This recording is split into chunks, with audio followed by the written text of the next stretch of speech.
Hello students, we are back on our channel Benzene Classes. और आज हम आपको लेके आए हैं 25 डायमंड क्वेश्चंस, ठीक है, जो 2 मार्क्स के होंगे। और हर क्वेश्चन 2 मार्क्स का ही आता है पेपर में इसमें, ठीक है। और जैसा कि तुम स्क्रीन पर देख पा रहे होगे, ठीक है, class 12th chemistry 25 2 marks questions. तो आज हम लोग ये शुरू करेंगे और जल्दी से इसको पढ़ के पूरा ख़त्म करके फिर नई वीडियो का वेट करेंगे, ठीक है। और ऐसे ही मैं आपको लगातार क्वेश्चंस लाता रहूँगा और आप लोग बने रहिए, ठीक है। और आपका पेपर बिल्कुल बढ़िया जाने वाला है केमिस्ट्री का, आपको परेशान होने की कोई ज़रूरत नहीं है। जो क्वेश्चन मैं आपको करवा रहा हूँ वो आपको करके ही जाना है, ठीक है। रेडी? तो चलो स्टार्ट करते हैं हम लोग, ठीक है। तो सबसे पहले हमारा जो क्वेश्चन आ रहा है हमारे सामने, ठीक है, वो देखेंगे यहाँ पर। सबसे पहले क्वेश्चन आ रहा है आपका, कह रहा है आपसे कि एरोमेटिक एल्डिहाइड जो होते हैं, एरोमेटिक एल्डिहाइड क्या होते हैं वो मैं आपको बता देता हूँ। एरोमेटिक जो एल्डिहाइड होते हैं यानी कि बेंजीन के ऊपर CHO, इसको हम लोग एरोमेटिक एल्डिहाइड के नाम से जानते हैं, ठीक है।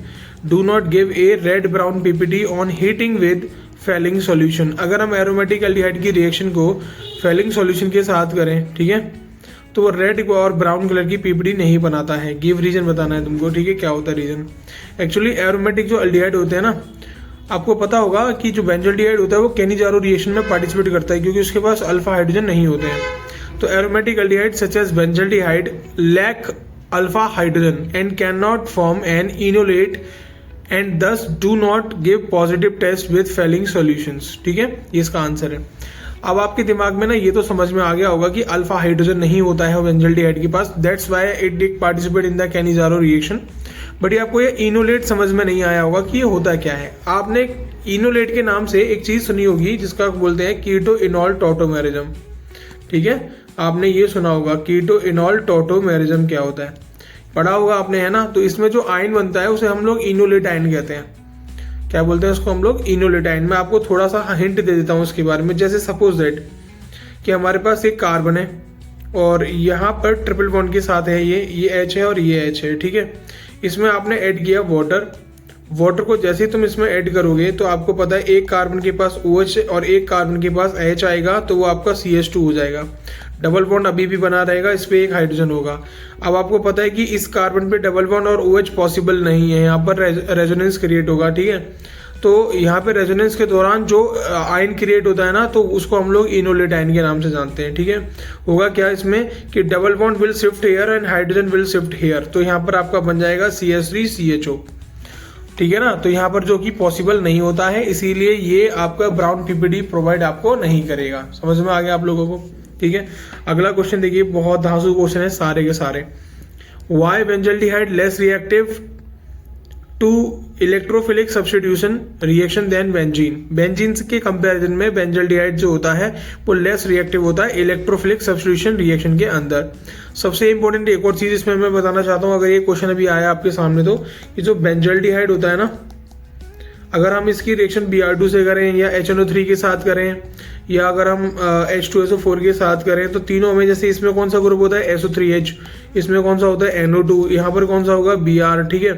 तो ये सबके सब मेटा डायरेक्टिंग हो जाएंगे, मतलब मेटा पे जाके अटैक करेंगे, क्योंकि बेंजल्डिहाइड में ऑर्थो और पैरा की जो पोजीशन होती है वो आपकी डीएक्टिवेट हो जाती है और मेटा की एक्टिवेट हो जाती है। तो ये सारे के सारे मेटा पे जाके अटैक करेंगे, क्लियर, बेंजल्डिहाइड में। और मैं आपको एक ट्रिक से भी सिखा सकता हूँ उसको। जैसे मान लीजिए बेंजीन है ना हमारे पास, उसके ऊपर लगा होता है CHO इस तरीके से। तो मेरा मानना है कि बेंजीन के ऊपर एक शॉर्ट ट्रिक है ये, बेंजीन के ऊपर जहां पर भी जो भी लगा होगा ग्रुप, उसमें अगर डबल बॉन्ड कंटेन कर रहा है वो, तो पक्का वो मेटा डायरेक्टिंग ही होते हैं। जैसे NO2 हो गया, CHO हो गया, COOH हो गया बेंजीन के ऊपर, ठीक है। और जिनमें डबल बॉन्ड नहीं होता है जैसे कि NH2, ठीक है, जैसे कि NH2 लॉन पेयर होगा, नीचे आएगा, आप समझ रहे हो ना, सिंगल बॉन्ड होंगे सारे। और जैसे कि आपका OH हो सकता है ऊपर, है ना, Cl हो सकता है ऊपर, तो ये सारे सिंगल बॉन्ड वाले होते हैं, उनमें हमेशा ऑर्थो और पैरा के ही स्पेसी दिखाई देने को मिलते हैं। तो ऐसा क्यों होता है guys? Benzaldehyde is less reactive toward the electrophilic substitution because aldehyde group is an electron withdrawing group, ठीक है। जो एल्डिहाइड ग्रुप होता है हमारा वो इलेक्ट्रॉन विड्रॉइंग ग्रुप होता है and destabilise the intermediate carbocation formed in the electrophilic substitution reaction, ठीक है। आगे समझ में बिकॉज अल्डिहाइड ग्रुप जो होता है हमारे पास वो कैसा होता है, इलेक्ट्रोबिटरॉइक ग्रुप होता है, जो कि डिस्टेबलाइज करता है किसको, इंटरमीडिएट को। जो कार्बोकैटायन बीच में फॉर्म होता है उसको क्या करेगा, वो डिस्टेबलाइज करेगा, इसलिए ये आपका इलेक्ट्रोफिलिक सब्स्टिट्यूशन में पार्टिसिपेट नहीं करता है। ठीक है, नेक्स्ट देखिए, name the suitable halo alkanes and reagent from which methyl isocyanide can be prepared. Okay, तो आपको एक सुटेबल हेलो एल्केन का नाम बताना है एंड एक रिएजेंट जो from which methyl isocyanide can be prepared. सही है, तो देखो ये आपका रिएक्शन दे रखा है CH3Br। कौन सा हेलो एल्केन है वो, CH3Br, जो एक आपका आइसोसाइनाइड बनाता है। गाइस, एक होता है आपके पास साइनाइड होता है और एक आपके पास होता है आइसोसाइनाइड होता है। ठीक है, साइनाइड को हम लोग Cl लिखते हैं और आइसोसाइनाइड को हम लोग Nc लिखते हैं, Nc। तो वो जो Nc में बनाएगा वो बताना है आपको। अब मैं आपको एक चीज बता रहा हूँ, ये ना SN2 रिएक्शन हमने पढ़ी थी हेलो एल्केन और हेलोएरीन में। उसमें 4 रिएक्शंस होती हैं, एक होती है KCN से, एक होती है आपकी किससे, एक होती है आपके पास KCN से, एक होती है आपके क्या KNO2 से, और एक होती है आपकी AgCN से, और एक होती है आपकी AgNO2 से। ये 4 रिएक्शंस होती है। KCN में डायरेक्ट CN अटैक करता है और KNO2 में उल्टा हो जाता है, ONO अटैक करता है, और AgCN में आपका उल्टा होता है, NC रिएक्ट करता है और इसमें आपका NO2 अटैक करता है। ऐसे याद रखना है आपको। ठीक है, मैं आपको एक ट्रिक से भी इसको सिखा सकता हूँ। कैसे, देखिए, अगर मान लीजिए RX के साथ रिएक्शन हो रही है, अगर KCN की रिएक्शन हो रही है ना, तो पूरा का पूरा CN अटैक करता है यहाँ पे और आपका RCN क्रिएट हो जाता है। अब उल्टा कर लो इसका, अगर आप Ag के साथ अगर CN को लेके आएंगे ना तो उल्टा हो जाएगा। ये K और Ag दो ही होते हैं, तो AgCN से करोगे ना तो यहाँ पे RNC बनेगा, और वो यही पूछ रहा था कि एक ऐसा सुटेबल हेलो एल्केन बताइए जिसकी AgCN के साथ रिएक्शन कराने पे बोल रहे हैं ना, वो name the suitable halo alkane and reagent बताना है वो कौन सा होगा जिसमें आपका मिथाइल आइसोसाइनाइड क्रिएट होगा, यानी कि CH3NC क्रिएट होगा। तो CH3NC कब क्रिएट होता है, जब हम लोग CH3Br की रिएक्शन AgCN के साथ कराते हैं, और AgBr आपका साइड प्रोडक्ट होता है। ठीक है जी। Out of ethyl bromide and ethyl iodide, ethyl bromide का फॉर्मूला C2H5Br होता है और उसका C2H5I होता है आयोडाइड वाले का। ठीक है, अब which one undergoes the SN2 reaction faster, SN2 reaction में कौन सबसे पहले जाएगा। तो मैं आपको बता दूं, अगर हमारे पास इथाइल सेम है तो आप न्यूक्लियोफाइल में जिसका साइज बड़ा होता है ना वो सबसे पहले पार्टिसिपेट करेगा। अगर ये मुझसे SN2 ना पूछ के अगर ये मुझसे SN1 पूछता ना, तब भी हमारा बड़ा वाला न्यूक्लियोफाइल ही पार्टिसिपेट करता। ठीक है, as iodide ion is a better leaving group होता है ये, है ना, क्योंकि ये आसानी से ब्रेक हो जाता है, आसानी से टूट जाता है, क्योंकि इसका साइज बहुत बड़ा होता है। Better leaving group than Br negative ion, therefore iodide are more reactive than bromide, therefore CH3CH2I is more reactive than this toward SN2 reaction। ज्यादा बड़ा साइज होने की वजह से ये यहाँ से आसानी से ब्रेकआउट हो जाएगा। ठीक है, What are the products formed completely hydrolysis of nucleic acid? Nucleic acid अगर आपके पास है, ठीक है, तो प्रोडक्ट क्या निकलेंगे अगर हम न्यूक्लिक एसिड को क्या करते हैं, हाइड्रोलाइज करते हैं।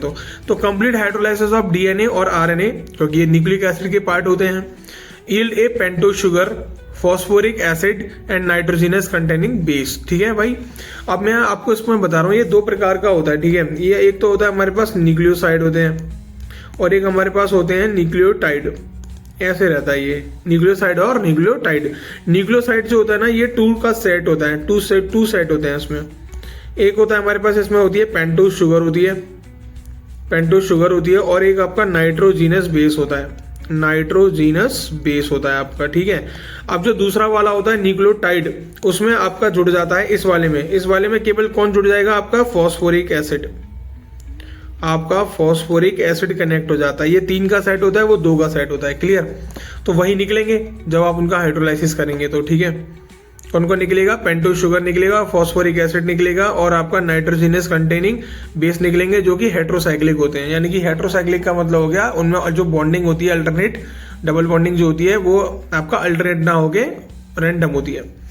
Give structure of sugar present in the both DNA and RNA। तो आपको पता है कि इसमें डीऑक्सीराइबोज न्यूक्लिक एसिड और राइबोज न्यूक्लिक एसिड होता है। राइबोज नाम की इसमें एक शुगर होती है, कौन सी, राइबोज, जिसमें साउंड आता है इसी में। तो इन DNA molecule the sugar moiety is beta D2 deoxyribose, whereas in RNA molecule it is the beta D ribose. Guys यहाँ पर क्या लिखा हुआ है पता है, 2 deoxy, मतलब 2 नंबर पे आपको एक ऑक्सीजन एटम हटा देना है। तो गाइस जो नॉर्मल फिगर होता है ना, वो मैं आपको पहले बताता हूँ, ये होता है नॉर्मल फिगर आपका, ये होता है राइबोज शुगर का। यहाँ पर जो 2 नंबर ये आपको दिख रहा है, इस 2 नंबर पे देखिए ऑक्सीजन को हटा दिया गया है, क्योंकि इसमें बोला गया है 2 पर डी, आपको 2 पर डीऑक्सी करना है डीएनए के अंदर। तो राइबोज शुगर का फोटो बहुत सिंपल है, आपको बना हुआ दिख रहा है यहाँ पे, ठीक है। बिल्कुल भी आपको परेशान होने की जरूरत नहीं है। आपको सिंपल सा एक ऑक्सीजन लेना है, फिर उसके बाद में आपको एक इस तरीके से पहले एक बेस बना लेना है, फिर यहाँ पर बॉन्ड्स दिखा देने हैं H और OH। यहाँ पर आपका पता ही है CH2OH होता है, नीचे आपका H और OH यहाँ, H यहाँ पे और H यहाँ पे, OH यहाँ पे आपका O हट जाएगा बस, ठीक है, 2 नंबर पे। बहुत इंपॉर्टेंट है गाइस, बहुत इंपॉर्टेंट फिगर है ये, बताया राइबोज का फोटो आता ही आता है पेपर में। नेक्स्ट क्वेश्चन आपका ये सॉल्यूशन से है। The osmotic pressure of dilute solution of an ionic compound XY। देखिए अगर एक आयनिक कंपाउंड है तो इसका मतलब ये टूटेगा तो X प्लस और Y माइनस में, क्योंकि इनके पास कोई भी एटोमिसिटी नहीं है, ठीक है। तो चार्जेस बराबर में रहेंगे, +1 और -1, ठीक है। in water is 3 times that of a solution of 0.01 m BaCl2 in water. Assuming complete ionization हुआ है। complete ionization में क्या होता है, जो नंबर ऑफ आइंस होते हैं वो टूटने के बाद में वही निकलते हैं, बराबर हो जाते हैं। जैसे XY है आपका, तो ये हो जाएगा X प्लस Y नेगेटिव, तो यहाँ पे नंबर ऑफ आइंस जो डिसोसिएट हुए हैं वो 2 हो जाएंगे। कंप्लीट में यही होता है, ठीक है, पूरा टूट जाता है, ठीक है। अब कह रहा है कि वो of the given ionic compound in the water calculate the concentration of XY निकालनी है आपको इन द सॉल्यूशन। तो गाइस गिवन कॉन्सेंट्रेशन कितनी है इसकी, 0.01 m BaCl2, ये देखिए आपको गिवन कॉन्सेंट्रेशन हो गई। और 2 कंपाउंड है आपके पास, कौन कौन है, एक XY है और एक आपका कौन है, BaCl2 है। गाइस मुझे एक आपको बात बताइए कि एक XY है और एक BaCl2 है, सही है ना। अब वो यहाँ पर क्या बोल रहा है, आयनिक कंपाउंड जो है वो XY in the water is 3 times है क्या, ऑस्मोटिक प्रेशर। इसका जो ऑस्मोटिक प्रेशर है पाई, इसका भी ऑस्मोटिक प्रेशर पाई हो गया। अब कौन किसके 3 गुना है उसके हिसाब से आप कंडीशन बना लीजिए, ठीक है। तो आपके BaCl2 वाला जो पाई है वो आपका 3 टाइम्स है किससे, पाई XY वाले से। ये दोनों बराबर हो जाएंगे, इनकी अब इनका ऑस्मोटिक प्रेशर इस लेवल पे जाके बराबर हो जाएगा। तो वो बोल रहा है कि जो ऑस्मोटिक प्रेशर XY का है वो BaCl2 के ऑस्मोटिक प्रेशर का जब मल्टीप्लाई 3 से करोगे तब वो उसके बराबर बैठेगा। तो हमने ये लिख लिया। अब भी हम जानते हैं कि ऑस्मोटिक प्रेशर का फॉर्मूला क्या होता है, पाई इक्वल टू ICRT होता है। आई का मतलब वांट ऑफ फैक्टर होता है, ये कंप्लीटली डिसोसिएशन पे नंबर ऑफ आइंस के बराबर हो जाता है। तो आई की वैल्यू कितनी हो जाएगी हमारे पास, बताइए, 3 कितनी होगी, आई की वैल्यू 2 हो जाएगी XY के लिए और 3 हो जाएगी BaCl2 के लिए।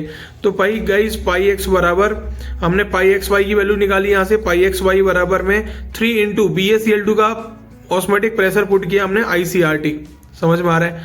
अब XY में हमारे पास पता है 2 आइंस हैं और हमारे पास BaCl2 में कितने हैं, 3 हैं। तो हमने आई की वैल्यू को देखे यहाँ पे रखेंगे, यहाँ पर रखेंगे इसको, ठीक है। तो कितना हो जाएगा हमारे पास, अभी हमारे पास इक्वेशन हो गई, पाई XY बराबर 3 ICRT। अब XY के लिए कितने आइंस निकलेंगे, 2, और BaCl2 के लिए कितने निकलेंगे आपके, 2 Cl का और 1 Ba का, टोटल कितने हो जाएंगे, 3 हो जाएंगे। यहाँ पे आई की वैल्यू 3 हो गई। अब पाई XY का भी फॉर्मूला हमने खोल दिया, IXY, आई मतलब want of factor of XY और यहाँ पर रहेंगे want of factor of BaCl2। तो 2 इंटू आई की वैल्यू 2 हो गई ना, 2 इंटू कॉन्सेंट्रेशन R और T ऑफ XY, यहाँ पर हो जाएगा 3 और I की वैल्यू 3 CRT BaCl2। देखिए दोनों का गैस कांस्टेंट, दोनों का टेम्परेचर रिमेन सेम, तो that's why they are cut with each other. Clear or not, वो उसमें कोई प्रॉब्लम नहीं आएगी। बाकी जो बचा वो लिख लीजिए, 2 इंटू C ऑफ XY और 3 इंटू 3 ऑफ और एंड C ऑफ BaCl2, ये 9 हो गया यहाँ पर। तो इसको सॉल्व करने के बाद में हमारे पास देखो BaCl2 का कॉन्सेंट्रेशन हमें पहले से पता था, ठीक है, ये रखा है आपको। ये वाली वैल्यू आप यहाँ पर C की जगह पे उठा के पुट करेंगे और पुट करने के बाद में आपको CXY की वैल्यू मिल जाएगी 0.045 मोल पर लीटर, ठीक है। आपका ये सॉल्यूशन हो गया, समझ में आ रहा है आपको, ठीक है। बहुत अच्छा क्वेश्चन था, थोड़ा NCERT से डिफरेंट लेके आए हैं हम आपके लिए। नेक्स्ट क्वेश्चन कह रहे हैं what happens when blood cells are placed in water. देखिए इसमें आपको 3 तरीके के सॉल्यूशंस पढ़ने को मिलेंगे, हाइपोटोनिक और हाइपरटोनिक और एक आइसोटोनिक सॉल्यूशंस, ठीक है। आइसोटोनिक सॉल्यूशंस आर 2 सॉल्यूशन जिसमें कि ऑस्मोटिक प्रेशर बराबर हो जाता है। हाइपर और हाइपो से याद रखना है, हाइपर में क्या होता है, इंसान गुस्सा आता है उसको फूल जाता है, स्वेल अप हो जाता है। हाइपो में क्या होता है, पिचका देता है, ठीक है। When blood cell are placed in the pure water, जब ब्लड सेल को प्योर वाटर में रखा जाता है, what happens when blood cells are placed in water, तो क्या होगा, when blood cells are placed in the pure water the surrounding solution in hypotonic compare to the cell cytoplasm. ठीक है, देखिए सेल के अंदर जो पानी भरा हुआ होता है ना, उसका जो कॉन्सेंट्रेशन होता है वो थोड़ा सा ज्यादा होता है। ठीक है, water enters into the cell, तो वाटर क्या होगा, सेल के अंदर चला जाएगा, हाइपो, ठीक है, और एक होता है हाइपर। आपको याद रखना हाइपो से हिप्पो, हिप्पो जो होता है ना, आपने देखा होगा एक जानवर सा ऐसा पहले चिप्स वगैरह के पैकेट में आता था हिप्पो बना हुआ, तो हाइपो, हिप्पो से याद रखना है आपको फूलना। और हाइपर का मतलब क्या होता है आपको, मतलब क्या होगा कि टेंशन जब इंसान को होती है ना, जो हाइपर होता है मतलब हाई ब्लड प्रेशर हो जाता है, तो आदमी टेंशन से सूख जाता है। तो टेंशन से जब सूख जाता है ना, कमजोर हो जाता है, तो ऐसे आपको याद रखना हाइपर होने का मतलब सिकुड़ जाना, श्रिंक हो जाना। तो मतलब ये कह रहा है कि अगर हम क्या, when blood cell are placed in the pure water the surrounding solution is hypotonic compound compared to cell cytoplasm. Water enters to the cell by osmosis and leading to swell up and possibly burst the cell. और जब वो इतना ज्यादा फूल जाएगा अंदर से, तो वो एक टाइम पे आके एक कंडीशन ऐसी आएगी वो फट जाएगा वहां पे। ठीक है, आ गया समझ में? ओके, बस्ट हो जाएगा वहां पे, बस्टिंग द सेल, एक कंडीशन कॉल्ड हीमोलाइसिस। क्या कहलाती है? हीमोलाइसिस कहलाती है, फट जाना उसका, बस्ट हो जाना, किसी एक क्रिटिकल पॉइंट पे जाके वो बस्ट हो जाएगा, तो वहां पर इसको आप लोग that process known as the haemolysis. ठीक है, व्हेन ब्लड सेल अगर इसको हम पुट करें कॉन्सेंट्रेटेड सॉल्यूशन में, तो आप बताइए कॉन्सेंट्रेटेड सॉल्यूशन का मोलैरिटी ज्यादा होगी, ऑब्वियसली बात है। When blood cells are placed in the concentration solution the water moves out, मतलब बाहर वाले का कॉन्सेंट्रेशन ज्यादा है। अब जब बाहर वाले का कॉन्सेंट्रेशन ज्यादा होगा अंदर वाले से, तो वो क्या करेगा, मतलब जो सेल है ना उसके ऊपर दबाव लगाएगा, और जब दबाव लगाएगा तो उसको पिचका देगा और सारा पानी क्या हो जाएगा, बाहर आ जाएगा निकल के। ठीक है, तो the resulting in shrinking of the blood cells. तो आपको याद रखना है कि हाइपो का मतलब होता है फूलना और हाइपर का मतलब होता है पिचकना, ऐसे याद रखना है आपको। ठीक है, ओके, नेक्स्ट क्वेश्चन देखिए, a solution containing non volatile solute have higher boiling point than the pure solvent. कह रहा है एक सॉल्यूशन है हमारे पास, अगर उसमें एनबीएस डाल दोगे आप, तो उसका जो बीपी है वो हायर हो जाएगा, have higher boiling point than the pure solvent. आपको समझ में आया? ठीक है, मैं आपको बताता हूँ इसका मतलब क्या है प्योर सॉल्वेंट से। सपोज दैट, मैं आपको समझाता हूँ अच्छे से काफी। ठीक है, सपोज दैट एक हमारे पास बकेट है, एक हमारे पास यहाँ पर बकेट है। ठीक है, उस बकेट में मैंने प्योर सॉल्वेंट ले रखा है, वाटर के मॉलिक्यूल्स हैं सारे। ठीक है, तो वाटर के मॉलिक्यूल्स कुछ इस तरीके से आपको दिखाई देंगे, ये वाटर के मॉलिक्यूल्स हैं, that is called pure solvent. Okay, अब मैंने इसके अंदर एनबीएस मिला दिया। एनबीएस मिलाने पर क्या होगा कि जो नॉन वोलेटाइल सॉल्यूट पार्टिकल्स हैं, जो सॉलिड हैं, ठीक है, जो आपने पाउडर की फॉर्म में डालोगे इसको, तो ये बीच में आके यहाँ पर जगह घेर लेंगे, बीच बीच में ये जगह घेर लेंगे। ठीक है, उससे क्या होगा, इनके बीच में पहले फोर्स ऑफ अट्रैक्शन जो था वो कैसा था, कम था। अब कैसा हो गया, फोर्स ऑफ अट्रैक्शन बहुत ज्यादा हो गया, क्योंकि दोनों के बीच में स्पेस कम हो गया। तो इंटरमोलिकुलर स्पेस कम होने की वजह से फोर्स ऑफ अट्रैक्शन बढ़ जाता है। तो जब फोर्स ऑफ अट्रैक्शन बढ़ जाएगा, तो इसको जब मैं गर्म करूंगा, जो चीज 100 डिग्री सेल्सियस पे बॉयल होके वो बॉयल हो जा रही थी और एवोपरेट होना शुरू हो गई थी, उसके मॉलिक्यूल्स का जो फोर्स ऑफ अट्रैक्शन है वो बॉन्ड टूट गया था, और टूटने के बाद में वो एवोपरेट हो गया, लेकिन वो बॉन्ड और मजबूत हो चुका है क्योंकि उनके बीच का फोर्स ऑफ अट्रैक्शन बहुत ज्यादा हो गया। तो मेरे को फिर ज्यादा हीट करना पड़ेगा, तो मेरा बीपी अब बढ़ जाएगा। मैं जो बीपी उसको दूंगा वो बीपी आपको बढ़ाना पड़ेगा। ठीक है, तो इसका मतलब ये होता है प्योर सॉल्वेंट को बॉईल करना और आपका उसमें एनबीएस मिला के बॉईल करना, उन दोनों में बहुत अंतर आ जाएगा बॉइलिंग पॉइंट में। ठीक है, समझ में आ रहा है आप लोगों को? और जो प्योर सॉल्वेंट होते हैं वो मोर वोलेटाइल होते हैं। ठीक है, इनको आप बॉईल करेंगे बहुत देर तक, तब जाके वेपर्स निकलनी शुरू होंगी, लेकिन अगर आप प्योर सॉल्वेंट को बॉईल करेंगे तो बहुत ज्यादा वेपर्स मिलना शुरू होंगी। समझ में आया? एनबीएस में वेपर प्रेशर आपका कम हो जाता है, प्योर सॉल्वेंट का जो वेपर प्रेशर होता है वो आपका ज्यादा हो जाता है। इनका बॉइलिंग पॉइंट ज्यादा होता है एनबीएस वालों का, एनबीएस मिलाने के बाद में, और प्योर सॉल्वेंट का जो बीपी होता है वो कम होता है। कम टेम्परेचर पे उन्हें उनके फोर्स ऑफ अट्रैक्शन को हम तोड़ भी सकते हैं। क्लियर? ऐसे आपको याद रखना है। चलिए, कोई बात नहीं, आ गया आपको समझ में। तो गाइस एक बार फिर से इसको देख लेते हैं। Boiling point of the solution containing a non volatile solute is higher than the pure solvent because the solute particle decrease the vapour pressure of the solution as the solute particle have no vapor pressure of their own, so the solution is heated to the high temperature. ठीक है, वही बात है। Elevation of boiling point is a colligative property. Yes, elevation ball 4 colligative property होती है। पहली होती है आपके पास एलिवेशन इन बॉइलिंग पॉइंट, दूसरी होती है डिप्रेशन इन फ्रीजिंग पॉइंट, और तीसरी होती है आपके पास ऑस्मोटिक प्रेशर, और एक होती है आपके पास कौन सी, ऑस्मोटिक प्रेशर, ईवीपी और डीएफपी। एक और होती है, बताइए कौन सी होती है, आरएलबीपी, रिलेटिव लोअरिंग वेपर प्रेशर। ठीक है, तो elevation of boiling point is a colligative property because it depend upon the number of the solute particle present in the solution. क्यों, ऐसा क्यों होता है, क्योंकि डेल्टा टीबी का फॉर्मूला होता है आई इंटू के बी इंटू एम। ठीक है, तो मोलैरिटी को जब आप खोलोगे मोलैरिटी को, तो स्मॉल नंबर ऑफ मोल्स खुलेंगे अपॉन में W1 इन kg खुलेगा, तो number of moles of solute हो गया, ये number of moles of solute ही है। तो delta TB is directly proportional to the number of moles of solute, that's why this is the colligative property. जो number of moles of solute पे depend करती हैं वो सबके सब कॉलिगेटिव प्रॉपर्टी होती हैं। ए कोऑर्डिनेशन कंपाउंड, ठीक है, अगला क्वेश्चन है ये, एक कोऑर्डिनेशन का क्वेश्चन है। ठीक है, coordination compound COCl3 into 4H2O precipitate silver chloride when treated with the silver nitrate. The compound dissociate into the two ions in the solutions. Write the structural formula of the compound and name it. वो कह रहा है इसमें से ना आपके जो निकल के बाहर जब आयन टूटेंगे तो 2 टूटने चाहिए। ठीक है, कर देंगे, कोई प्रॉब्लम नहीं है। CO वाटर का होल 4 हो जाएगा ये, और Cl2 अंदर हो जाएगा और एक Cl आपका बाहर हो जाएगा। देखिए जब आप इसको पानी में डालेंगे तो 2 आइंस टूटेंगे, एक टूटेगा CO वाटर का होल 4 इन Cl2 प्लस, और एक टूटेगा आपका Cl minus. 2 number of ions टूटेंगे यहाँ पे, और इसकी बैलेंस भी कंप्लीट हो रही है। देखो कोबाल्ट पे अगर 3+ चार्ज होता है तो इसका कोऑर्डिनेशन नंबर 6 होना चाहिए। तो 4 ये रहे, 2 ये रहे, तो कोऑर्डिनेशन नंबर तो 6 है इसका।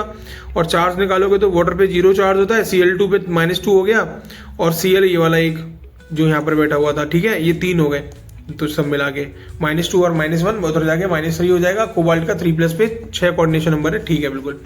तो इसका फॉर्मूला आप समझ ही गए, ये दे रखा है आपको। ठीक है, पानी में डालोगे 2 नंबर ऑफ आइंस देगा। अगर हम इसकी रिएक्शन को किसके साथ कराते हैं, अगर हम इसकी रिएक्शन को AgNO3 के साथ कराएं तो क्या होगा, तो हमारे Ag जो है वो इसके Cl के साथ AgCl बना लेगा, PPD बनेगी यहाँ पे, और बाकी जो है वो CH3 ये आपका बनेगा CO वाटर का होल 4 और Cl2 और बाहर NO3 आ जाएगा यहाँ पे। ठीक है, इस तरीके से हो जाएगा। आगे समझ में, IUPAC नाम इस कंपाउंड का पूछा गया है तो इसका नाम दे देंगे टेट्रा एक्वा है हमारे पास। एक ही स्पेलिंग ए से अल्फाबेट वाला पहले आएगा, टेट्रा एक्वा डाइक्लोराइडो है हमारे पास, कोबाल्ट 3rd क्लोराइड। ठीक है, ये 3rd जो है रोमन नंबर में वो इसकी चार्ज वैलेंसी को बताती है। Next question, heteroleptic complex with coordination number 6 shows geometrical isomerism. A complex Ma3B3 shows the geometrical isomerism. Its central atom or ion metal ion is +3 oxidation state. Predict the denticity of A and B. Heteroleptic complex है, coordination number 6 है उसका, और show कर रहा है वो geometrical isomerism को। ठीक है, हेट्रोलेप्टिक का मतलब क्या होता है कि आपके इसमें सेम लीजेंड्स नहीं होंगे।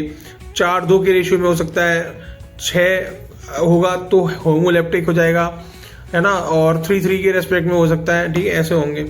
Since the oxidation state of the metal is +3, ठीक है, therefore the charge on the legend is 1 and other will be have 0 charge. While writing the formula, the neutral legend is written before anionic legend, है ना, पहले लिखे जाएंगे कौन से, neutral वाले, फिर उसके बाद अनायनिक आएंगे। ठीक है, is written before anionic ligand also, coordination number is 6। ठीक है, तो लीजेंड और आपका कैसा होगा, ए है आपका और एक बी है, दोनों मोनोडेंटेड है। ठीक है, कैसे होंगे, मोनोडेंटेड होंगे। मैं आपको इसको एक फिगर भी दिखा देता हूँ। CONH3 का होल 4 और Cl2 इसका आंसर हो जाएगा, जिसके पास ऊपर चार्ज हो जाएगा एक +1। इसका आप ज्योमेट्रिकल आइसोमर बना सकते हैं। ठीक है, और इसका जो चार्ज वैलेंसी होगी इसमें वो +3 ही होगी, और एक कोऑर्डिनेशन नंबर जो होगा वो कितना होगा, 6 होगा। ठीक है, ये होगा ऐसा आंसर। एक ये कह रहा है कि एक कॉम्प्लेक्स Ma3B3 भी है। अगर यहाँ A3B3 है तो इसका मतलब क्या हो गया पता है, कि एक आपका चार्ज वाला होगा और एक आपका 0 वाला होगा, तो ये 0 हो जाएगा, ये चार्ज वाला होगा। तो अगर ये 1 चार्ज भी होगा इसका, -1 मान लीजिए, -1 3 हो गया ना माइनस में, उधर जाके प्लस का हो जाएगा, तो ये भी ऐसा। ठीक है, ज्योमेट्रिकल आइसोमेरिज्म बन जाएंगे इसके भी। नेक्स्ट देखिए क्या कह रहा है, oxalic acid is commonly used to remove the rust stains. ठीक है, oxalic acid is commonly used to remove rust stains, मतलब जंग वगैरह आपके कहीं पे लग जाती है जैसे कपड़े वगैरह पे, तो इसको हटाने में फायदा रहता है। कैसे, rust is hydrolysed iron oxide. Rust का जो फॉर्मूला होता है वो ये दे रखा है आपको, Fe2O3 × XH2O। Rust from the soluble complex with oxalate ion. अगर आप ऑक्सलेट आयन को दोगे तो क्या होगा, उसमें सॉल्युबल होकर अलग हो जाएगा। ये Fe2O3 प्लस में 6C2O4 नेगेटिव ऑक्सलेट आयन है ये हमारे पास। ये रेस्ट का फॉर्मूला हो गया, ये हमका पानी हो गया एसिडिक मीडियम में, ठीक है। और ये क्या बनाएगा, ये कॉम्प्लेक्स बनाएगा Fe का C2O4 के साथ में, ठीक है, और पानी आपका अलग हो जाएगा। और ये कॉम्प्लेक्स का जो गंदगी थी वो भी दूर हो जाएगी आपकी, सॉल्युबल कॉम्प्लेक्स होता है ये इसमें। A solution of glucose in water is labelled at 10% W/W। W/W का मतलब होता है the percentage given into the W2, okay. तो solution of glucose in water यानी कि ग्लूकोज को किस में मिलाया गया है, ग्लूकोज में पानी में ग्लूकोज मिलाया गया है, तो ये आपका W2 होगा इसका, और ये आपका W1 होगा, क्योंकि ये सॉल्वेंट है और सॉल्यूट है। सॉल्यूट को 2 से और सॉल्वेंट को हम लोग 1 से डिनोट करते हैं, ठीक है। तो गाइस अगर W2 10% है हमारे पास, तो यानी कि टोटल 100% होगा। अगर W2 आपका 10 ग्राम हो जाएगा तो W1 कितना हो जाएगा आपका 90 ग्राम हो जाएगा, क्योंकि 100 में से तो ये दोनों डिवाइड हुए होंगे, क्योंकि परसेंटेज दे रखा है ना आपको। That would to be molality and mole fraction निकालना है आपको, ठीक है। What would be the molality and mole fraction of each component in the solution if density of the solution is 1.2 gram per ml, then what shall be the molarity of the solution? Okay, कोई बात नहीं है। 10 gram glucose है present in the 100 gram on solution, then 90 gram water हो जाएगा वहाँ पे, ठीक है। तो ग्राम को किलोग्राम में करोगे तो 0.090 किलोग्राम हो जाएगा पानी का। नंबर ऑफ मोल्स निकालोगे ग्लूकोज के तो 10/180 हो जाएगा। 180 मोलर मास होता है ग्लूकोज का, तो डिवाइड करके लाओगे तो 0.056 मोल हो जाएंगे। नंबर ऑफ मोल्स ऑफ 90 ग्राम पानी का निकालोगे तो 90/18 हो गया हमारे पास, 5 मोल आएगा निकल के, ठीक है। मोलैलिटी निकालोगे आप ग्लूकोज की तो क्या हो जाएगी आपके पास 0.0, यानी कि इसके मोल्स और कितना W1 होता है ना, फॉर्मूला N/W1 इन kg होता है, तो हमने kg में लिख लिया और नंबर ऑफ मोल्स लिख लिए ग्लूकोज के, तो उससे आगे निकल के मोल फ्रैक्शन निकालोगे ग्लूकोज का तो X2 का फॉर्मूला होता है हमारे पास N2/N1 + N2 होता है, और नंबर ऑफ मोल्स आपके पास है ये दोनों के, प्लस करके आंसर निकाल देंगे। मोल फ्रैक्शन पानी का पूछोगे तो आपको पता है X1 + X2 की वैल्यू 1 होती है। X2 आ चुका है, X1 की वैल्यू 1 - X2, और X2 को 1 से घटाइए और आंसर पाइए, ठीक है। ऐसे निकालेंगे हम लोग। आ गया समझ में आपको। The potential energy diagram for the relation reactant to product is given below, ठीक है। ये रिएक्टेंट है और आपका ये प्रोडक्ट हो गया, यहाँ से गया इस तरीके से। ये आपका जो होता है लास्ट में ऊपर वाला, जो वो ट्रांजिशन स्टेट होती है आपके पास, अगर ये क्रॉस कर जाता है तो उसका मतलब वो प्रोडक्ट में ऑलमोस्ट पहुंच गया है, ठीक है। ये यहाँ से यहाँ तक जाने के लिए जो एनर्जी की जरूरत होती है उसे हम लोग एक्टिवेशन एनर्जी के नाम से जानते हैं, ठीक है। क्या कह रहा है, in the given potential energy diagram delta H0 of reaction correspond to which energy, मतलब डेल्टा H आपको क्या दिखा रहा है, ओके। तो from the given figure the activation energy, ठीक है, the given figure the activation energy of the favoured reaction is A, the activation energy is backward reaction is B, ठीक है। We know that delta H बराबर क्या होता है, backward minus forward हो गया हमारे पास, ठीक है। डेल्टा H बराबर B - A, डेल्टा H बराबर C, B - A बराबर C, तो यानी कि B हमारे पास ये पूरा है यहाँ तक और A हमारे पास यहाँ तक है। अगर हम B में से A को माइनस करते हैं तो हमारे पास कौन बचेगा, केवल C बचेगा, ठीक है। तो B - A करेंगे तो कितना हो जाएगा हमारे पास, C हो जाएगा। डेल्टा H की वैल्यू किसके बराबर आ जाएगी, C के बराबर हो जाएगी। That is called enthalpy change, ठीक है। Reaction corresponding to C। What does the transition state highest point in a reaction coordinate diagram signify? What does the transition state जो दे रखे है ऊपर हाईएस्ट पॉइंट पे इन a reaction coordinate diagram signify, मतलब उसकी महत्व क्या है वहाँ पे, ठीक है। The transition state is most unstable. The unstable state highest point represents the transition state. मतलब वो एक अनस्टेबल इसलिए होती है क्योंकि अगर एक कदम पीछे तो आप रिएक्टेंट में, एक कदम आगे तो आप प्रोडक्ट में, ठीक है।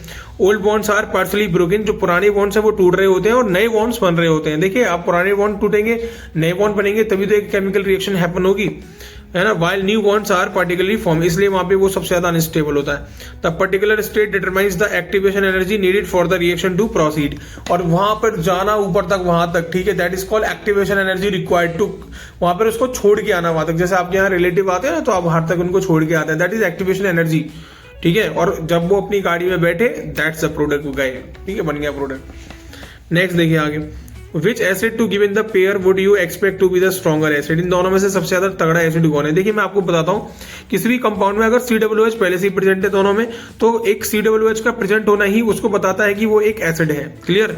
दूसरा, अगर उसमें सबसे ज्यादा इलेक्ट्रोनेगेटिव एलिमेंट जिसमें कनेक्ट होगा वो जो सबसे ज्यादा एसिडिक होगा। दूसरी चीज, अगर दोनों में सेम इलेक्ट्रोनेगेटिव एलिमेंट है तो COOH से आप डिस्टेंस चेक करेंगे, किसका डिस्टेंस पास है और किसका डिस्टेंस ज्यादा दूर है। देखिए दोनों में COOH है, ठीक है। अगर इसमें इलेक्ट्रोनेगेटिव F है, इसमें इलेक्ट्रोनेगेटिव Cl है, तो इलेक्ट्रोनेगेटिविटी में तो भाई F फ्लोरीन जीत गया। तो फ्लोरीन जीत गया, तो आपको पता है स्ट्रॉन्गर एसिड यही हो जाएगा। लेकिन अगर दोनों जगह होता और एक कार्बन ज्यादा होता तो डिस्टेंस इसकी ज्यादा होती, वो वीक एसिड हो जाता।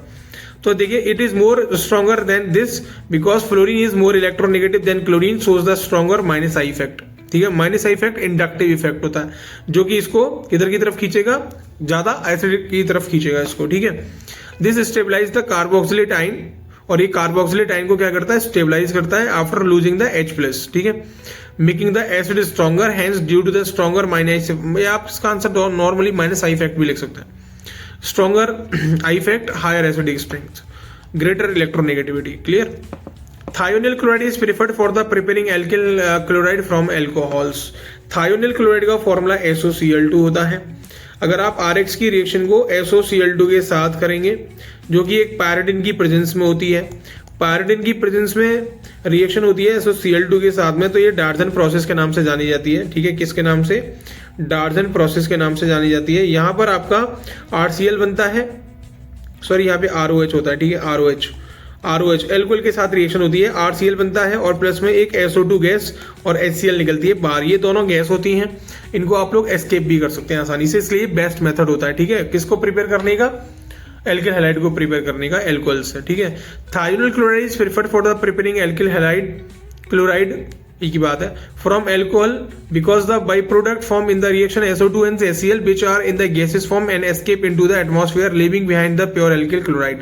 मतलब यहाँ पर एक साथ मिक्सचर नहीं निकलेगा, फिर आपको वो सेपरेट करना पड़ जाएगा, फिर आपको और दिक्कत होगी। लेकिन यहाँ पर आपको फायदा क्या होगा कि वो जो गैस निकलेंगी वो एटमॉस्फेरिक में आराम से एस्केप हो जाती है, जो उससे आपका प्योर एल्किल हैलाइड आपके पास बचता है। ठीक है, नेक्स्ट देखिए, out of 1 bromopentane and 2 bromopentane which will react faster toward the SN2 reactions। तो मैं आपको बता दूं कि जो SN1 रिएक्शन होती है वो आपकी 3 डिग्री, 2 डिग्री और 1 डिग्री को फॉलो करती है एल्किल हैलाइड्स को, और आपकी जो SN2 होती है वो आपका 1 डिग्री, 2 डिग्री और 3 डिग्री को फॉलो करता है। ठीक है, तो हम लोग फोटो बना के देख लेंगे, है ना। 1 ब्रोमोपेंटेन कह रहा है और किसको कह रहे हैं, 2 ब्रोमोपेंटेन। तो गाइस देखिए 1 2 3 4 और 1 5 हो गया। 1 ब्रोमो यानी कि ये Br हो गया, तो ये 1 डिग्री हो गया। ठीक है, 2 ब्रोमो पे यहाँ पे लगेगा 1 2 3 4 और 1 5, 3 2 5। ठीक है, यहाँ पे Br लगेगा। Br जिस कार्बन से कनेक्टेड है वो कार्बन 2 कार्बन से कनेक्टेड है, 2 डिग्री हो गया। Br जिस कार्बन से कनेक्टेड है वो 1 कार्बन से कनेक्टेड है, 1 डिग्री हो गया। तो SN2 में कौन डिग्री से जाएगा, 1 डिग्री जाएगा। ठीक है, तो इसका आंसर क्या हो जाएगा, 1 bromopentane is 1 degree alkyl halide, meaning that carbon attach to the bromine is only 1 bonded carbon atom offering minimal steric hindrance. ठीक है, जिसमें मिनिमम स्टेरिक हिंड्रेंस होता है वो चला जाएगा। फिर what happens when D glucose is treated with the following reagents. ठीक है, तो ग्लूकोज की रिएक्शन करनी है आपको। देखो होती क्या है, CHOH का होल 4 होता है यहाँ पे, और ये होता है आपका CH2OH। देखिए सबसे पहले मैं आपको बता दूं इसमें कि अगर आप इसकी रिएक्शन को किससे कर रहे हो, HCN से कर रहे हो, तो HCN यहाँ पे अटैक करेगा अल्डिहाइड पे।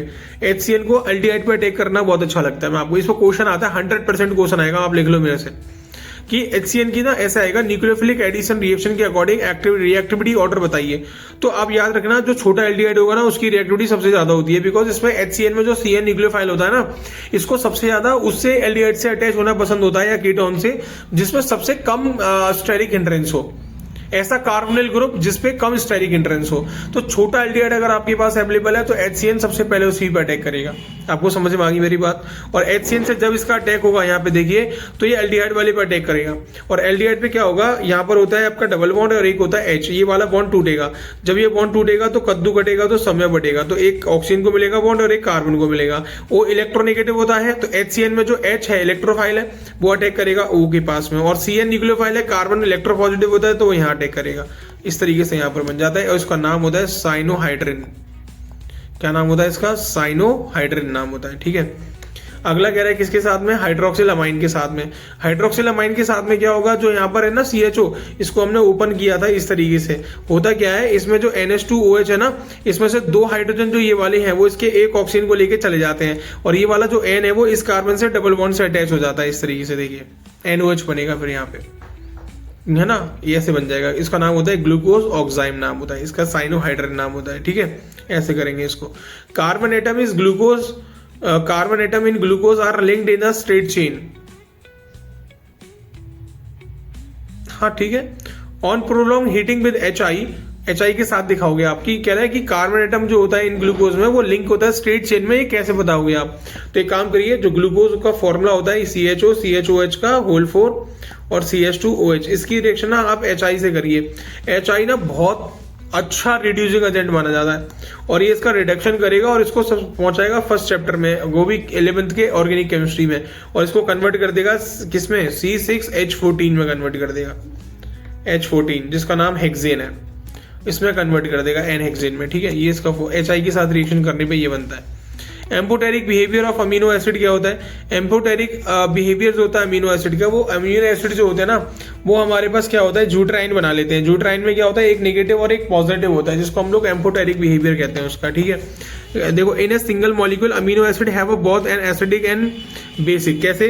देखो, हमारे पास कार्बन होता है, इसके पास एक COOH होता है और एक आपका NH2 होता है और एक हाइड्रोजन और एक R। अब ये R कितना भी छोटा हो सकता है और कितना भी बड़ा भी हो सकता है, उस बेस पे इन अमीनो एसिड्स के नाम दिए जाते हैं, ठीक है। अब एक COOH और एक NH2 है, now it is a neutral amino acid. लेकिन अगर आपने इस H की जगह पे अगर एक COOH पुट कर दिया तो ये आपका हो जाएगा एसिडिक अमीनो एसिड, और इसकी जगह पे अगर आपने एक NH2 लिख दिया तो आपका बेसिक अमीनो एसिड हो जाएगा, क्योंकि NH2 की मात्रा ज्यादा हो चुकी है। पहले COOH की मात्रा ज्यादा होगी, 2 COOH एक NH2, तो आपका वो एसिडिक अमीनो एसिड हो जाएगा। अब होता क्या है कि जब हम इसको लगभग सॉल्युबल कराते हैं तो क्या होता है कि COOH और NH2 में से ही प्रॉब्लम हो जाती है। यहाँ पर जो H है वो इधर शिफ्ट हो जाता है, तो आपका जो केस होगा वो आपका COO नेगेटिव का और H, और ये आपका बन जाता है NH3 पॉजिटिव। इसी को ज्यूट्राइन कहलाते हैं, इसी को ज्यूट्राइन कहते हैं, ठीक है। ज्यूट्राइन यही होता है, इसी में से ये एम्फोटेरिक नेचर शो करता है। They neutralize each other in aqueous solution. A proton is released by the carboxylic group and it is accepted by the amino group. Amino acid react with both acids and base in their deuterion form, displaying amphoteric behavior. समझ रहे हो ना मेरी बात? दोनों से acid और base दोनों से रिएक्ट करेगा, that's why amphoteric nature. Next question, the rate constant for a reaction of zero order in A is this, ठीक है। रेट कांस्टेंट है ये, ठीक है। How long will it take for the initial concentration of A to fall from the 0.2 से 0.075 हो जाएगी। तो रेट कांस्टेंट आपको गिवन कह रहा है, टाइम पूछ रहा है। हाउ लॉन्ग का मतलब होता है टाइम, और टाइम का फॉर्मूला क्या होता है गाइस, क्या होता है, और रिएक्शन का ऑर्डर कौन सा है ये देख लीजिए, जीरो ऑर्डर है। जीरो ऑर्डर का जो फॉर्मूला होता है वो आपका होता है T=1/K A0 - A। इसको थोड़ा सा आप रीअरेंज करेंगे तो KT बराबर मिलेगा आपको A0 - AT, और थोड़ा सा और रीअरेंज करेंगे तो माइनस का KT बराबर मिलेगा आपको AT - A0, ठीक है। समझ में आई? ये होती है इसकी वजह से तो रिएक्शन, हाँ, RT - R0 बराबर -KT। इसको आपने इसकी फॉर्म में भी लिख सकते हो, तो वही फॉर्मूला दे रखा है आपको।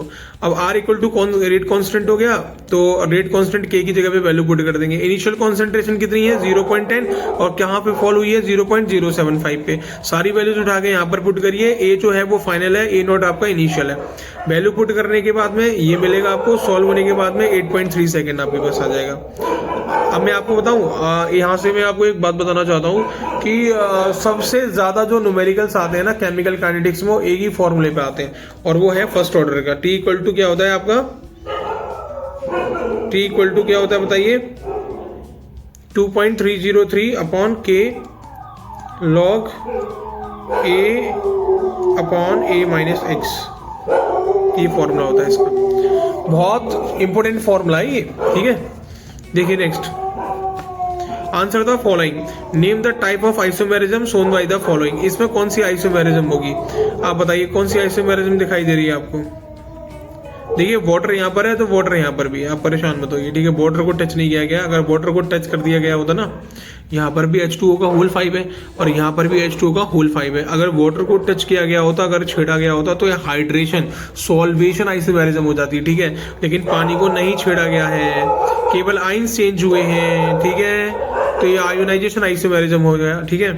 अगला देखिए, मैं आपको बताता हूँ, अगला कह रहा है कि कंसिडर द कॉम्प्लेक्स आइन, ये आपको कॉम्प्लेक्स आइन दे रखा है, and find the type of the hybridisation central metal atom. इस Fe की हाइब्रिडेशन पूछी, इसमें कितनी होगी, तो आपको बता दूं मैं कि CO और CN ये दुनिया के दोनों सबसे खतरनाक लीजेंड है, जिसको स्ट्रॉन्ग फील्ड लीजेंड कहा जाता है। है ना। Fe is present in Fe2+ होगा क्योंकि इसके ऑक्सीडेशन स्टेट निकाल लोगे आप। Cn पे -1 चार्ज होता है तो x plus -1 into 6 equals to -4 हो जाएगा, इसका आंसर आएगा +2। +2 क्या मतलब क्या होता है कि Fe अपनी एक्साइटेड स्टेट में है, 2 इलेक्ट्रॉन को लॉस्ट कर देगा, ठीक है। लॉस्ट करने के बाद में 4s0 हो चुका है, नॉर्मल 3d6 4s2 इसका होता क्योंकि Fe का जो एटॉमिक नंबर होता है वो 26 होता है, 3d6 और 4s2 होता है, लेकिन 2 इलेक्ट्रॉन छोड़ के जा चुके हैं, आप देख रहे हो। तो यहाँ पर क्या होगा, Cn जो होता है हमारा वो स्ट्रॉन्ग फील्ड रीजन होता है। बीबीटी को करने का आसान तरीका मैं आपको बताऊंगा, अगली कोई वीडियो बना दूंगा मैं आपके लिए, ठीक है, बीबीटी और CFT कैसे करते हैं। तो FeCN का होल 6 और 4 नेगेटिव हो गया, 3d हो गया और ये 4s हो गया और 4p is a hybrid orbital जिनको बाहर से बुलाया गया है, ठीक है, क्योंकि जो लोग आने वाले थे अंदर CN6 वो एक Cn 2 इलेक्ट्रॉन को लेके आएगा तो 6 12 को लेके आएंगे, तो जगह कम थी तो इसलिए बाहर से चेयर मंगाई गई है, ठीक है, इनको हाइब्रिड चेयर कहते हैं। तो अब ये स्ट्रॉन्ग फील्ड रीजन था इसलिए पेयरिंग हुई है, इस इलेक्ट्रॉन ने इसको पेयर किया होगा, इस इलेक्ट्रॉन ने इसको पेयर किया गया होगा और ये दोनों डिब्बे को खाली किया गया होगा, ठीक है, आ गया समझ में। तो यहाँ से पेयरिंग होना शुरू हो जाएगी अब आपकी, ठीक है, ये देखो फिलिंग होगी शुरू। अब 12 इलेक्ट्रॉन आए होंगे, 2 2 4 2 6 2 8 2 10 और 2 12। तो डी के 2 यूज हुए हैं, एक S का यूज हुआ है और 3 B के यूज हुए हैं, तो इसका आएगा D2sp3। और गाइज अगर वो D से फिल होना शुरू हो गया अगर, तो ये इनर ऑर्बिटल कॉम्प्लेक्स होता है। कौन सा होता है ये? Inner orbital complex. एक भी अनपेड इलेक्ट्रॉन नहीं है, n की वैल्यू 0 है तो म्यू की वैल्यू भी 0 हो जाएगी, इसका मतलब ये कलरलेस होगा। कैसा होगा ये? कलरलेस और डायमैग्नेटिक होगा। आगे समझ में आपको। Rate of particular reaction double when the temperature change from the 27 से 37, ठीक है। देखिए 27 को चेंज कर लिया गया है किसमें? 300 में, और 37 को चेंज कर लिया गया है 310 में। अब देखिए रेट कांस्टेंट कितना हो चुका है? डबल। आपको एक चीज देखिए, टेम्परेचर क्या हो रहा है? इंक्रीज हो रहा है, तो रेट कांस्टेंट आपका बढ़ जाएगा। तो इसका फॉर्मूला जो होता है ना वो सबसे इंपोर्टेंट फॉर्मूला है, log K2 upon K1 equals to EA upon 19.15 और ये हो जाएगा 1/T1 माइनस 1/T2। ये फॉर्मूला याद कर लीजिए, बहुत इंपॉर्टेंट फॉर्मूला है। इस पे आपको बोर्ड एग्जाम्स में एक सवाल देखने को मिलेगा, मैं आपको गारंटेड लिख के दे रहा हूँ, ठीक है। ये टेम्परेचर हो गया गाइस। अब K2 जो हो चुका है वो 2K हो चुका है, पहला K1 था तो अब वो आपका दुगना हो गया। तो log K2 upon K1 equal to EA upon, देखो इन दोनों की जो मल्टीप्लाई आती है ना वो 19.15 आती है, तो आप डायरेक्ट भी लगा सकते हैं।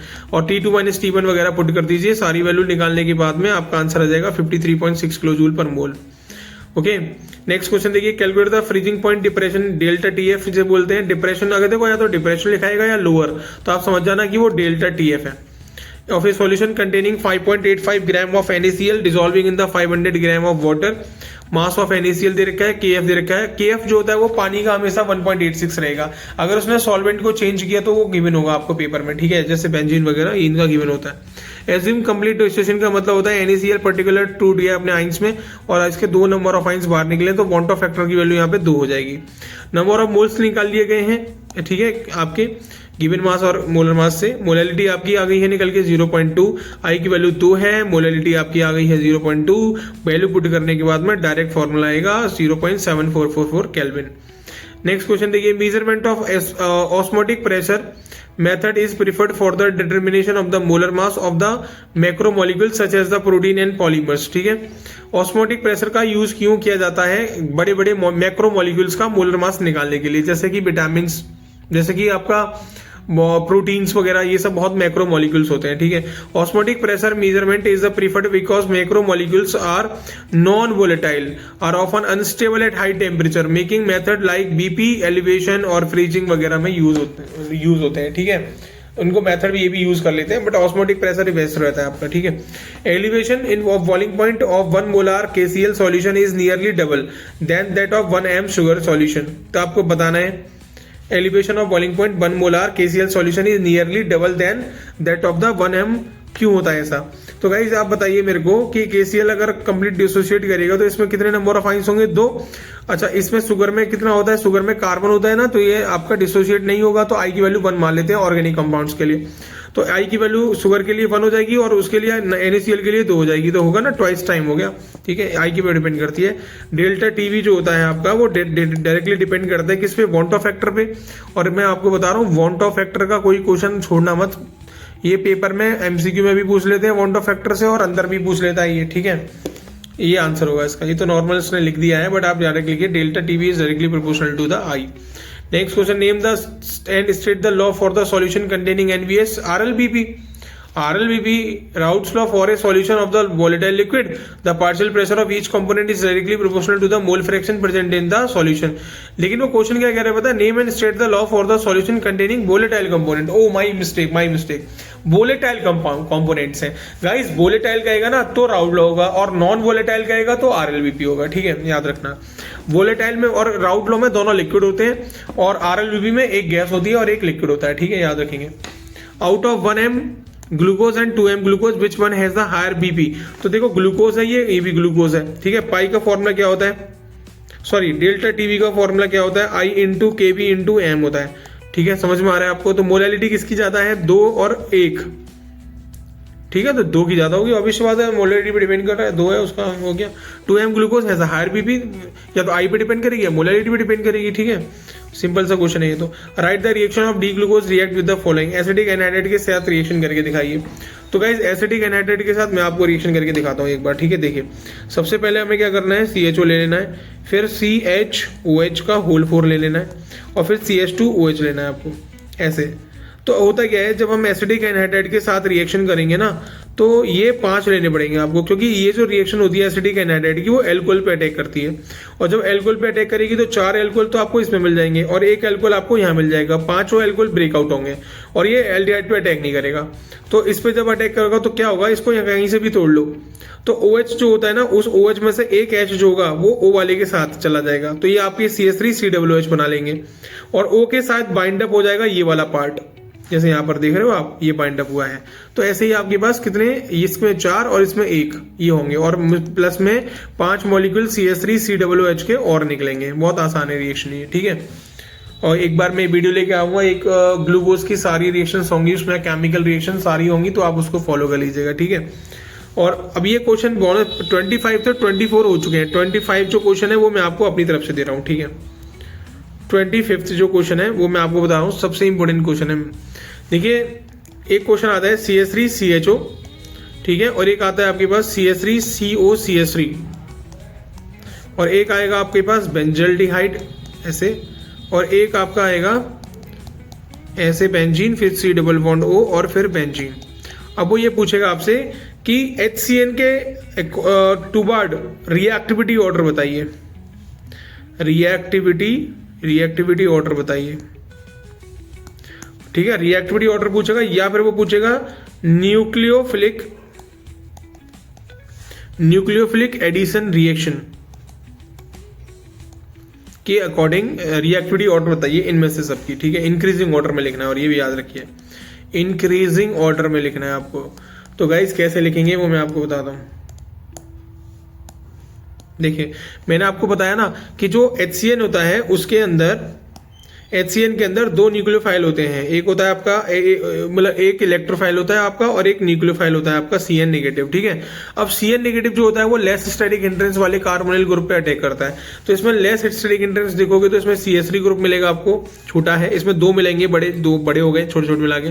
और इसमें बेंजीन तो बहुत बड़ा होता है, फिनाइल ग्रुप होता है. इसमें 2 फिनाइल ग्रुप है, तो ये तो ज्यादा बड़े हो जाएंगे. तो सबसे पहले जो अटैक करेगा वो CH3CHO पे अटैक करेगा, फिर उसके बाद अटैक करेगा आपके एसीटोन पे अटैक करेगा, फिर उसके बाद में अटैक करेगा आपके पास बेंजल्डिहाइड पे अटैक करेगा, और फिर इसके बाद अटैक करेगा किस पर, आपका बेंजोफिनॉन पे. बेंजोफिनॉन पे अटैक करेगा, ये इसका ऑर्डर हो जाएगा. ठीक है गाइस, तो ये 25 में. और ये मैं देखो एक बात और बता रहा हूँ, ये जो न्यूक्लियोफिलिक एडिशन रिएक्शन है ना, इस पे एक क्वेश्चन तय है आना, मैं आपको बता रहा हूँ.